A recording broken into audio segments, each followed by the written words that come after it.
Assalamu alaikum wa rahmatullahi wa barakatuhu, and welcome to Radio Apnea Waz. This is a new show going out to you from today, which is the 25th of June, I believe. Yeah, that's correct. I'm your brother Abu Musa. I'll be hosting you for the next hour, inshallah. And before I kick off the show, I want to give you a quick little kind of introduction into the show and into. I also have a special guest in here. And would you like to introduce yourself first of all? Yeah, my name. Sorry, do it again. Your microphone was off there. Try again. Yeah, my name is Muhammad. Yeah, and I will be Abu Musa's guest for today.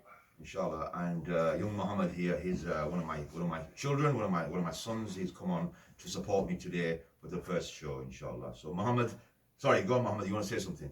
Also, subscribe to Fast 40. It's an up-and-coming channel. Okay, we'll discuss these things as we go along. So inshallah, let me give you a little brief about who I am, what I do, and what this show is going to be all about. So inshallah, this is a new program that we're starting going forward. So you'll get a bit of a brief of what to expect, what kind of discussions and topics we'll be discussing. So today, my show, Sunday afternoon live with Abu Musa, is pretty much a lifestyle kind of program. So I'll discuss a variety of things from health, fitness, social issues, trending issues, political matters, anything and everything that's concerning us as a society, as a community, whether you live here in the West, whether you live anywhere else throughout the world, inshallah. I'm sure some of these topics will be relevant to you.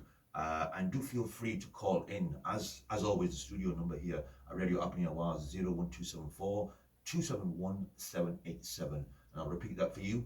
It's 01274 271 787. So today's program is going to be about masculinity and this kind of craze that has been kicking off here in Western society. Is a whole conversation and a whole discussion around what's wrong with the issue around toxic masculinity. That's the big debate right now. There's a lot of people, academics, intellectuals, having these conversations and debates about what is normative masculine behavior and what is unacceptable masculine behavior. I'm not going to go in too much depth or too much technical discussion. I'm just going to keep it very simplified on a level for us to understand as people, as men, as boys, what it means to us to be masculine. And it's key for me to also clarify that a lot of the discussions will be linked to Islam. So I will give you a very contextual discussion around our Islamic perspective.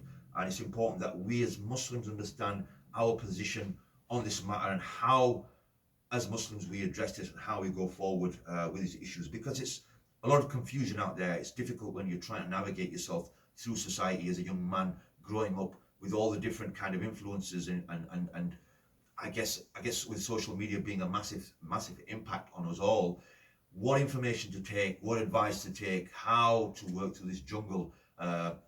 Muhammad, please just sit there still. Muhammad is messing about with the microphone. You need to behave in the studio, okay? This is not a playground for us to play in. So just trying to teach some etiquette to the young boy. By the way, Muhammad is 10 years old. He is turning 11. So he was brave enough to come and join me today. And by the way, a big shout out to my family. If anybody's listening to me, which most likely they will not be listening to me because they hear enough of me at home. So I doubt very much that any of the kids or my wife or anybody else will be tuning in today. But if they are, they could surprise me with a phone call, which is very unlikely. But anyway, if they do, they do. And if they don't, they don't. So let me give you a brief introduction into who I am, what I'm all about. My name is Abu Musa, aka Asif Hussain. You can follow me, by the way, on social media. My Facebook account is Abu Musa. That's ABUMUSA, and that's 2 words. Also, you can catch me on Instagram. It's Asif Hussain 1973. Again, I'll repeat that. If you want to catch me on Facebook, I am quite particular about Facebook. I don't let everybody. I've got massive kind of friends kind of inbox that is waiting for me to accept. So I don't always accept everything, but if I see your profile and you've sent me something through, I will accept you, of course. And same thing on Instagram. It's Asif Hussain 1973. So a little brief about me. I am, how can I say, I'm a father of 7 children, mashallah.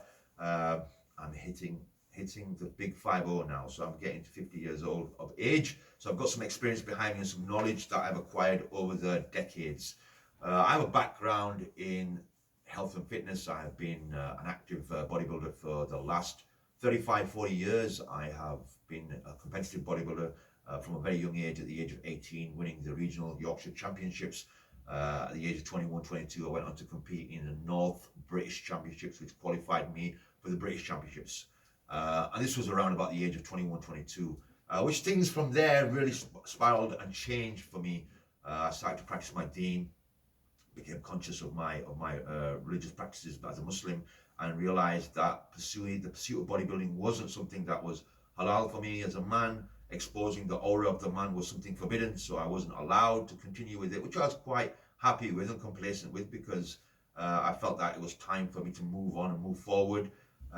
So currently I am working for one of the local councils in the transport department. So I'm a project manager there, supporting on some of the infrastructure schemes, some of the schemes that they're building throughout one of the boroughs, which I won't mention. Anyway, that's me in a nutshell. Mohammed, is there anything that you want to say? I know in the background there you waving your hands and trying to get my attention. Please feel free to comment. So the only things that I wave my hands is because sometimes you're saying things wrong. Like how you said before, I know this is a common mistake, but you said that on Facebook it's called Asif Hussain 1973, when it's actually, but you said actually before, you said it was Asif Abu Musa. Yeah, on my Facebook it's Abu Musa, and on my Instagram it's Asif Hussain 1973. So Abu Musa is my kunya, and I use that most commonly.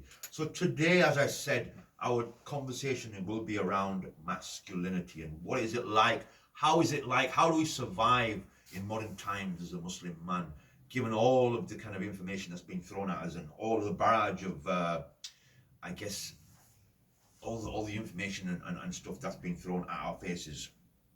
I wanted to start off that, you know, in recent times, there's been a massive influx. I mean, Muhammad, you as a young man growing up, obviously you're very impressionable right now, you know, looking around, you're looking at society, you're being in school. How do you find things in school in terms of your own identity as a Muslim young boy? Who are your role models? Who do you look up to? What is your idea of a man? You know, give me your thoughts around that. I know it's quite a deep question, but what are your impressions? Whatever comes to mind, just let me know. My idea of a man is So when you look up to men, obviously you've got a father, you've got brothers, you've got uncles and stuff like that. You've got grandfathers. You know, these are men in your life. But when you visualize the ideal man, what comes to your mind? What comes to my mind is someone that has, like, how do I say it? Someone that's like, they're not scared of something. They don't show fear. Even though deep down we all have fear, they don't really show it as a man. What else can I add on to that? You're getting stuck there. Look, it's fine. Whatever comes to your mind, you do speak and say what you want. I mean, by the way, if you want to get involved in this conversation, you can do. The phone number, as always, is 01274 271 787. Get involved. Give us a call. Give us your thoughts and views on this current trend of toxic masculinity. Is it going out of control? What are your views? What are your thoughts on it? Go on, Mohammed, jump in. And please, anyone that wants to get involved, please give me some ideas, because I am very, very stuck right now. So at the moment, what I've noticed in society is that there's a mass confusion. I mean, just to give you some background here, I mean, growing up in society here, growing up in the 80s, 90s, the image of men was always constantly changing. And it's interesting because when I go back to my early years as a young boy growing up in Bradford, by the way, a lot of my influences came from a lot of the movie stars, interestingly enough, Mohammed. So when I asked you this question about role models and what have you, you'll get your chance in a minute. When I was asking you about role models and stuff like that, for me growing up as a young man, you're very impressionable. You're looking up to people, and I guess in my time, your father was a role model. Your friends, your uncles, people around you, your older sort of like cousins, if you had them, older brothers, if you had them, they became your role models. But we also had additional role models. So for me growing up, I guess a lot of the TV movie stars. I mean, those days, action sort of like action movies, were very big. So you had the very aggressive, tough action hero kind of character. I don't know, for those of you that are from my era, Rambo comes to mind, Commando, some of these characters that came from those Terminator, some of these characters that came from those 80s movies, they portrayed a very strong, hard-nosed kind of male character. And every young man, even Rocky, for example, as well. You know, the difficulties that he had, all the struggles that he had, that he went through to get to where he got to. So those were your kind of role models growing up. And I think, you know, as a young boy, Islam was there. It was in the background, but it wasn't dominating my life at the time. So it was a lot of what I was seeing on media, on TV, and unfortunately, that was kind of what captured the vision of a man in my mind. So I was aspiring to be like these role models of a Stallone, of an Arnold Schwarzenegger, maybe some of these other characters that came. Yeah, Van Damme, Dolph Lundgren. These were the characters at that time that came in, and then obviously you saw moving into the 90s, you know, male kind of leads in Hollywood started to change. Kind of tempo of the movie started to change. You know, the likes of Matrix came in, Keanu Reeves, had, you know, other actors coming in that were new. You had Van Damme coming in there, martial arts going in. So you had that constant conflict of these action tough guy kind of characters. So every young guy growing up wanted to be tough, wanted to be, you know, wanted to emulate those kind of characteristics. And all along the way, you know, I never really gave a thought to my deen. I never really gave a thought to